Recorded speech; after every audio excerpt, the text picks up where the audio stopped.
Hey everybody, this is Ari in the Air. Welcome back to the channel. Stoked you're here.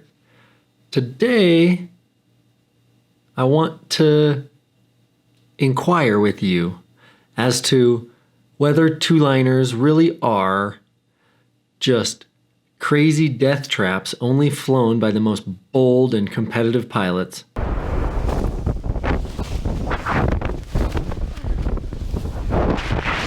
or maybe they're sensitive dragons with a bad rap. Which is it? In today's episode, we're going to talk about why two-liners are way more dangerous, why two-liners are way safer, how they actually work, who should fly them, and why they have a difference in performance. You ready? Here we go.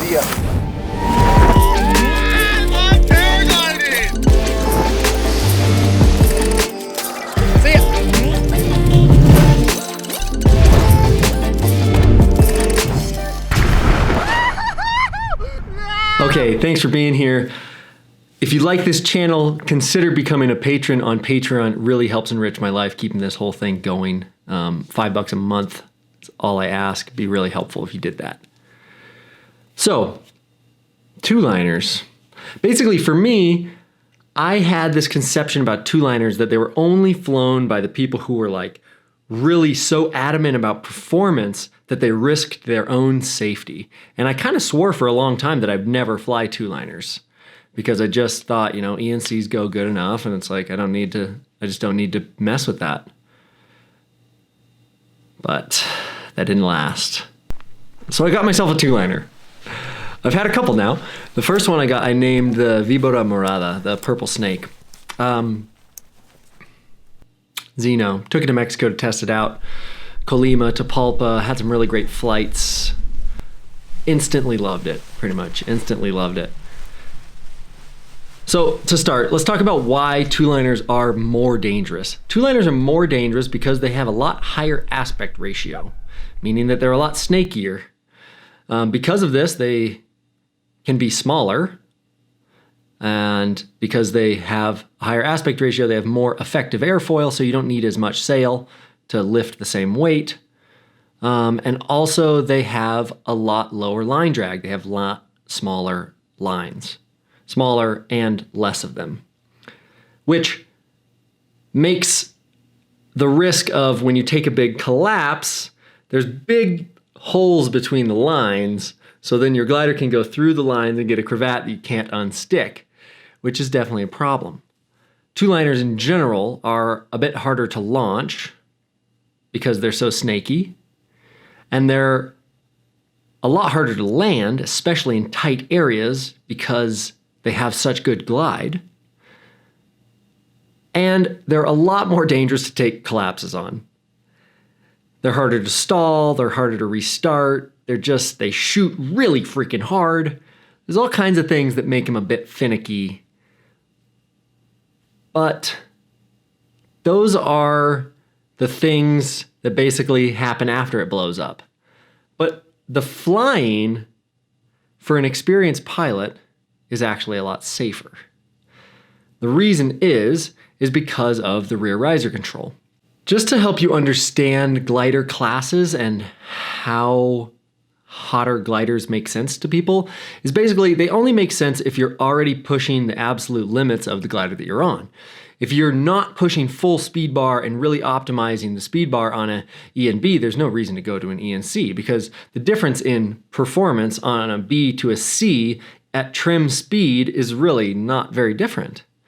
The same is true from a C to a D. The difference between my Aspen and my Zeno when we're going downwind at trim speed is negligible. The differences come when you're flying on the speed bar. And the speed bar on the Zeno or a two-liner is life-changing. The reason is that it lets you feel the air in the same way that you can feel the air when you're flying at trim speed on the brakes. So basically, when you fly active pilot and you put the weight of your arms on the brakes, and then as the glider has differences in pressure and it flies through textured air, the brake tension changes and your arm just naturally goes down. You don't even have to think about it. And because of that, you just have this active piloting when you're flying through bumpy air and your arms just do their own thing. Well, the same thing's true when you're on a two-liner flying on the speed bar. When you're on the speed bar and you've got the rear risers, they just naturally, the line tension changes and your arms just do their own thing. Because of that, you don't have to do much with your legs. You don't have to come off of the bar and go back onto the bar. You can really fly through textured air on the speed bar with full control. As opposed to a three-liner, the more speed bar you push on a three-liner, it's like you go, I'm going really fast, please don't kill me. You really can't like feel the air. And even with the new BC connections on the new three-liner ENCs, it works a lot better, but still you just can't feel the air in real time. And on a two-liner, you push on the speed bar and you just have what feels like totally full control. So because of that, if you're experienced in flying cross country or competitions and you're using the speed bar a lot, a two-liner actually becomes safer because your chance of taking a collapse on speed bar go way down. Even though the consequence of said collapse on speed bar is higher, the chance of you having it go way down. I've got some 60 hours on the two-liner now. Haven't taken an accelerated collapse yet. Knock on wood. But at this point, we kind of have to talk about why this thing actually works the way that it does. So, a three-liner paraglider, if you push on the speed bar, it takes the A's and it takes the B's and it shrinks them proportionally. And then you can use the C's to pull down on the rear risers. But what's happening here is that you have the airfoil being proportionally changed, the angle of attack being proportionally changed, but then when you pull on the rears, you break the airfoil. On a two-liner, you only have A's and B's. So when you pull on the speed bar, it doesn't pull on two riser sets, it pulls on one riser set. Literally, just like that. The glider doesn't change shape at all. It just changes angle of attack. Now, if you're on full speed and you pull on the rear riser, it doesn't break the glider. It just changes it like this. So literally, the entire time, the glider is just flying like this. You're never doing any of this. You're never breaking the airfoil. You're never inducing a bunch more drag. You're inducing drag because you're changing angle of attack, but you're not curling the tail with the brakes. You're not curling the tail with the C's. You're just changing the angle of attack. And you can do this in real time as fast as you can pull and let go of the rear risers. So even though on the modern three-liners that have a BC connection, they're doing this, but it ends up being that the pressure on the rear toggles on this, like the Fusion, the Delta 4, the Queen 2, all these new gliders that have this BC connection, the pressure is really high. But on a two-liner, it's much more fluid, it's much more responsive and easy. So because of just its design, it just makes it more intuitive to fly accelerated. And when you're racing, you're always flying accelerated. And if you're flying cross country, you're flying accelerated a lot of the time. So the instances where a two-liner makes sense, if you're flying accelerated, start growing and growing and growing. For people who are soaring and people who are flying around and not competitive, and even a lot of cross-country pilots who don't have to push a bunch of speed bar or don't want to, it just doesn't really make sense to take on the extra risk of having this snakier glider. But at the same time, there's people who just love the feel, who love the performance, the speed on bar, all these different things. And so I want to talk about what actually makes the performance difference. So it's not just that the glider has a higher aspect ratio. That glider does have a higher aspect ratio, which is inherently faster. It has lower line consumption, which means it has less drag. If you're going to fly a glider like this, you're probably going to fly in a competition pod harness, which is going to have less drag and a big fairing and really heavy. The Xeno that I fly is a size bigger than I normally fly, and I fly it with 2 reserves and a huge harness and all my instrumentation, 6 liters of water. I'm like a tank in the sky, and the thing goes so freaking good. What I found is that as I fly with my friends who have ENCs, if we're at trim speed or if we're climbing, the difference in performance is nearly unnoticeable. If we are going downwind, cross country, and we're gliding, the difference is barely noticeable. The times that you notice the difference in performance on a two-liner are when you turn into the wind, accelerated, and especially in turbulence. Because if you're going into the wind on a really active day, the chance that the air is perfectly smooth is pretty low. So if you're on a three-liner and I'm on a two-liner, and we're gliding into the wind together in bumpy air, you're gonna have to pull on the rear risers, which is gonna deflect your airfoil. You're gonna have to come off the speed bar when you have big bumps. And these things are where the two-liner will just leave you behind, because the two-liner actually, you can fully articulate the glider as you're flying accelerated. You don't have to come off the speed bar. I can go from full speed, I can just pin my legs out on full speed bar, and then I can take the rear risers and I can pull them all the way down below the melons. And so basically I can have my legs pushed out at full speed bar, but be flying my glider slower than trim. And then with my arms, let it all the way back out to full speed. And I have this huge speed range without moving my legs, which helps me deal with turbulence as I fly through it into the wind. And so that's really the biggest difference in a two-liner versus a three-liner, or a two-liner versus a C, is that the ability to manage the glider while flying accelerated is vastly superior. It's not just the feel, it's also the efficiency of the glider, because remember, the two-liner is essentially just hinged, where the three-liner is going to break the airfoil in some way.